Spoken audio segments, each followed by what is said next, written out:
एका स्त्रीने एका दिवसात सगळं काही गमावलं. आपला नवरा, 2 मुलं आणि शेवटी आपलं भान सुद्धा. अशी ही मन हेलावणारी, हृदय पिळून टाकणारी कहाणी आहे. ती कहाणी आहे गौतम बुद्धांची शिष्या पटाचारा यांची. पटाचारा ही एका श्रीमंत व्यापाऱ्याची मुलगी.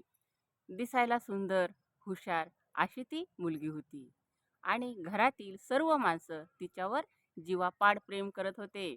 एवढ्यातच तिचं एका सुंदर आणि श्रीमंत मुलाशी लग्न ठरतंय. तिचं लग्न ठरल्यानंतर घरातील सर्व माणसं उत्साहित असतात, आनंदित असतात. परंतु नीतीच्या मनामध्ये काहीतरी वेगळंच होतं. पटाचार्याचं एका गरीब नोकरावर प्रेम जडलं आणि ती त्याच्यासोबत पळून गेली आणि तिने त्याच्यासोबत लग्न केलं. पटाचार्याचं लग्न झाल्यानंतर तिचे काही दिवस खूप आनंदात गेले. तिचा संसार आता बहरू लागला होता आणि तिने अशातच एका सुंदर अशा मुलाला जन्म दिला. ज्यावेळेस पटाचारा दुसऱ्यांदा गरोदर राहिली, परंतु तिच्या गरीब पतीजवळ तिच्या बाळंतपणासाठी पुरेसे पैसे नव्हते. पटाचार्याने विचार केला की आपण या बाळंतपणासाठी माहेरी जाऊया. पटाचारा, तिचा पती आणि तिचा मुलगा हे तिघही तिच्या माहेरी जाण्यासाठी निघतात. ते रस्त्याने पायी चालत असताना त्यांना एका घनदाट अरण्यातून जावे लागत होते. तेवढ्यातच विजांचा कडकडाट होतो, वारे वाहू लागतात आणि धोधो असा पाऊस पडू लागतो आणि एवढ्यातच तिच्या पतीला साप चावतो.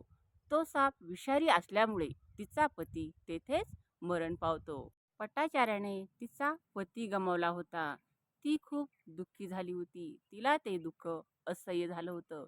परंतु तशाही परिस्थितीमध्ये ती आपल्या माहेरी जाण्यासाठी निघाली. पटाचारा आणि तिचा मुलगा हे रस्त्याने पायी चालत होते. त्यांना एक नदी लागली. नदीच्या पात्रामध्ये खूप पाणी होतं आणि त्या पाण्यामधून तिला पुढे जावे लागत होते. तिने तिच्या मुलाचा हात आपल्या हातामध्ये धरला, परंतु अचानक तिच्या मुलाचा हात तिच्या हातातून निसटला आणि तो मुलगा पाण्याच्या प्रवाहाबरोबर वाहत गेला. पटाचार्या खूप खचून गेलेली होती. तिने आपला नवरा व आपला मुलगा गमावला होता. तरीही तशाही अवस्थेमध्ये ती माहेरी जाण्यासाठी निघते. रस्त्याने जात असताना ती एका सुंदरशा बाळाला जन्म देते आणि थोड्या वेळातच एक गिधाड पक्षी येतो. त्या मुलावर तो झडप घालतो आणि त्या मुलाला तो उचलून घेऊन जातो.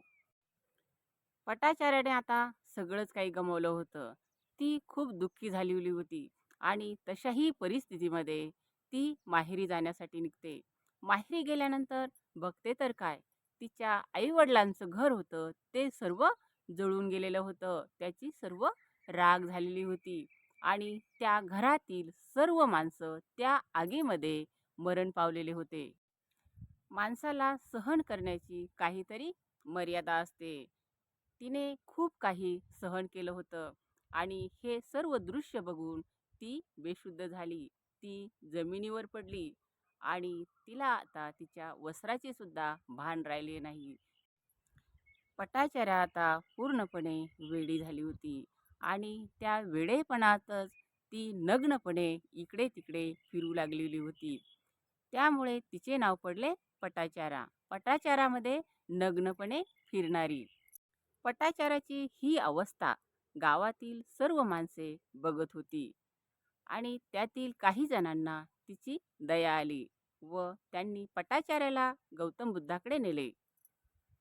पटाचार्या गौतम बुद्धाकडे गेल्यानंतर ती गौतम बुद्धांना वंदन करते आणि एका बाजूला जाऊन बसते. गौतम बुद्ध तिला खूप प्रेमाने उपदेश देतात. पटाचार्य, हे सर्व जग नश्वर आहे आणि या जगामध्ये शाश्वत असं काहीही नाही आणि या जगामध्ये ज्याचा जन्म आहे त्याचा मृत्यू हा अटळ आहे. त्यामुळे तू आता शोक करू नको. तू आता शोक करणं थांबव. गौतम बुद्धांच्या उपदेशामुळे पटाचार्या खूप प्रभावित झाली आणि पटाचार्या गौतम बुद्धांची शिष्या बनते. ज्यावेळेस पटाचार्या गौतम बुद्धांची शिष्या बनते त्यावेळेस ती खूप कष्ट करते, खूप अभ्यास करते, खूप मेहनत करते आणि काही दिवसातच ती सर्वांची आवडती अशी पटाचार्या बनते आणि गौतम बुद्धांचीही ती सर्वात आवडती शिष्या होती. तर कशी वाटली पटाचार्याची माहिती हे कॉमेंटमध्ये नक्की सांगा. व्हिडिओ जर आवडल्यास तर चॅनलला नक्की सबस्क्राईब करा, लाईक करा, शेअर करा आणि कॉमेंटमध्ये जय भीम लिहायला विसरू नका. नमो बुद्धाय, जय भीम.